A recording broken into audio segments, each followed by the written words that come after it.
নিজের বুঝ পাগলেও বোঝে। আপনি কেন বোঝেন না?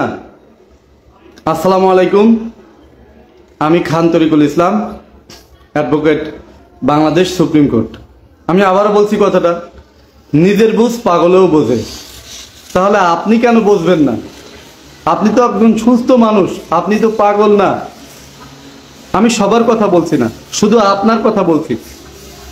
আপনি চান আপনার স্বামীর সাথে সংসার করতে, অথচ তার জীবনটা আপনি নরক বানিয়ে দিয়েছেন।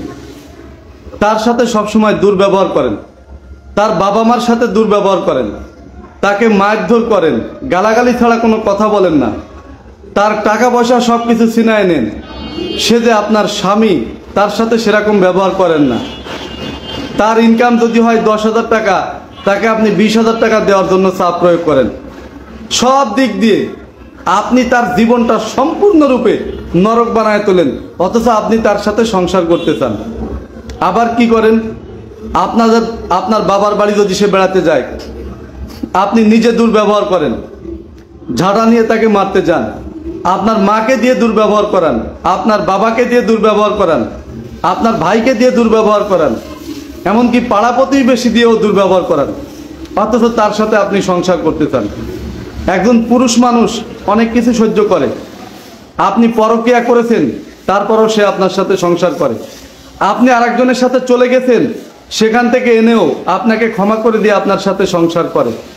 সে কিন্তু কোনো কিছুতেই পিছপা হয় না। আপনি তার সাথে এত দুর্ব্যবহার করেন, তারপরও সে আপনার সাথে সংসার করতে চায়। কিন্তু একটা কথা মনে রাখবেন, কোনো পুরুষ মানুষ যদি একবার ডিসিশন নিয়ে নেয় যে আপনার সাথে সংসার করবে না, তাহলে আপনি কোনো মতেই তার সাথে সংসার করতে পারবেন না, হাজার চেষ্টা করলেও পারবেন না। আপনি তাকে দেনমোহরের ভয় দেখায় তার সাথে সংসার করতে চান, এটা ভুল। আপনি তাকে মামলার হুমকি দিয়ে তার সাথে সংসার করতে চান, দেনমোহরের মামলার ভয় দেখান, যৌতুক মামলার ভয় দেখান, নারী নির্যাতন মামলার ভয় দেখান। কোনো পুরুষ যদি একবার ডিসিশন নেয় যে আপনার সাথে সংসার করবে না, তার দুনিয়ায় যদি সারা জীবনও তাকে জেলখানায় থাকতে হয়, সে কিন্তু আপনার সাথে সংসার করবে না। আবার অনেক সময় এমন হয় যে আপনার সাথে 10 বছর 12 বছর তার সম্পর্ক, আপনার কোনো বেবি হয় না, কনসিভ হয় না, তারপরও সে আপনার সাথে সংসার করে যাচ্ছে। সে অন্য কোথাও বিয়ে করতে চায় না, বিয়ে করে না। কিন্তু আপনি তার সাথে এতটা দুর্ব্যবহার করেন যে তার ঘরে আসলেও শান্তি নাই, বাইরেও শান্তি নাই, অফিসেও শান্তি নাই, অফিস শেষ করে বাসায় আসলেও শান্তি নাই। মানে এমন অবস্থা যে ওই পুরুষটা যদি পারে তো আত্মহত্যা করে ফেলে বা মরে যায়। এইরকম জীবনটা তার নরক করে দিচ্ছেন। তাই আমি আপনাকে বলবো, যদি আপনি সংসার করতে চান, তাহলে কোনো মতেই আপনার স্বামীর সাথে দুর্ব্যবহার করবেন না। যদি আপনি সংসার করতে চান, তাকে মামলার ভয় দেখাবেন না। যদি আপনি সংসার করতে চান, তার সম্মানটা সব থেকে বড় করে দেখবেন। যদি আপনি সংসার করতে চান, আপনার বাবা মাকে দিয়ে তাকে অপমান করাবেন না, আপনার বাবা মাকে দিয়ে গালিগালাজ করাবেন না। যদি সংসার করতে চান, তাহলে আপনার স্বামীর বাবা মাকে আপনি গালিগালাজ করবেন না, তাদের সাথে অশ্রাব্য ব্যবহার করবেন না, অশোভন আচরণ করবেন না।